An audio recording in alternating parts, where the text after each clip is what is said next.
நமஸ்காரங்க. திருத்தணிலேருந்து சாம்பு குருக்கள்னு சொல்லி பேசுகிறேன். அவங்க எல்லாரையும் சந்திக்கிறதுல பெரிய மகிழ்ச்சி. எல்லாரும் சௌக்கியமாக இருக்கணும், சந்தோஷமாக இருக்கணும், சந்துஷ்டிகரமாக இருக்கணும்.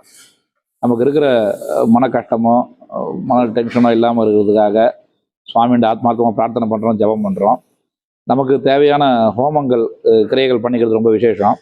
நம்மளோட ஆயுஷ் ஹோமம், பிறந்த நாள் அன்னைக்கு நம்மளோட ஆயுஷ் ஹோமம் பண்ணிக்கிறது ரொம்ப விசேஷம். அது இல்லாத நம்ம வீட்டில் வந்து ரெகுலராகவே கணபதி ஹோமம், நவக்கிரக ஹோமம், லக்ஷ்மி ஹோமம், கண்திருஷ்டி துர்கா ஹோமம், சுதர்சன ஹோமம், இது நம்ம எப்பவும் பண்ணிக்கிறது பெரிய வழக்கம். அது ரொம்ப பிரார்த்தனை பண்ணிட்டு ஆத்மார்த்தமாக நமக்கு சில காரியங்கள்லாம் ஜெயமாகணுன்றதுக்காக சதுர் சம்மார சரஸ்வதி ஹோமம், சண்டி ஹோமம் இந்த மாதிரி நம்ம வீட்டிலேயே பண்ணிக்கிறது ரொம்ப பெரிய மகிழ்ச்சியும் திருப்தியும் கொடுக்கும். நமக்கு நிறைய புண்ணிய காரியங்கள் சுவாமிக்கு நமக்கு உண்டான நெருக்கம் நிறைய இருக்கணும். சுவாமிகிட்ட நம்ம நிறைய பக்தியாக இருக்கணும், ஜப சமர்ப்பணம் பண்ணணும். நம்மளால் முடிஞ்ச வரைக்கும் ஜபம் பண்ணி சுவாமி பாதத்தில் சமர்ப்பணம் பண்ணணும்.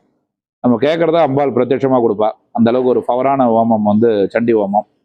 சுப்பிரமணியர் ஹோமம். நமக்கு ஹெல்த்தில் எவ்வளோ ப்ராப்ளம் இருந்தாலும் சரி, உடல் ரீதியாக ப்ராப்ளம் இருந்தாலோ, மனசு ரீதியாக மன அழுத்தங்கள் இருந்தாலோ, எந்த குறைகள் இருந்தாலும் சதுர் சம்மார சரஸ்வதி ஹோமமும் சதுர் சம்மார சரஸ்வதி அர்ச்சனையும் பண்ணாலே போகிறோம். அவ்வளோ விசேஷம். அது 6 சிவாச்சாரியாரை வச்சு சதுர் சம்மார சரஸ்வதி அர்ச்சனை பண்ணுறது வழக்கம்.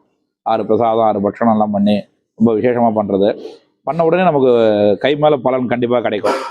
சண்டி ஹோமம் பெரிய சமாச்சாரம். அது பண்ணுறது ரொம்ப பெரிய 13 அத்தியாய ஹோமம் பண்ணி பண்ணுறது அது பெரிய விசேஷம். அது அம்பாளோட அனுகிரகம் பரிபூர்ணமாக இருக்கும்.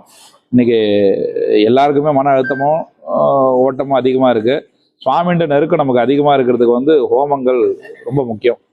எந்த அளவுக்கு நம்ம ஹோமங்கள் பண்ணுறோமோ, எந்த அளவுக்கு நம்ம யாகங்கள் வீட்டில் பண்ணுறோமோ, எந்த அளவுக்கு ஜப சமர்ப்பணம் பண்ணுறோமோ, அந்தளவுக்கு நம்மளுடைய மனசும் மைண்டும் ரொம்ப ரிலாக்ஸாக பீஸ்ஃபுல்லாக இருக்குன்றது எல்லாரோட ஆசீர்வாதத்தோட கலந்த சமாச்சாரம். அது அவசியம் நீங்கள் எல்லாரும் கலந்துக்கணும்னு பிரார்த்தனை பண்ணிக்கிறேன். எல்லாருமே செய்யலாம். நம்மளுடைய பிரார்த்தனைகள் பொறுத்து என்னென்ன ஹோமம் கேட்குறோம் அதுக்கு நம்ம செய்து கொடுப்போம். நன்றிங்க. நமஸ்காரம். இருக்கேன் சிவா.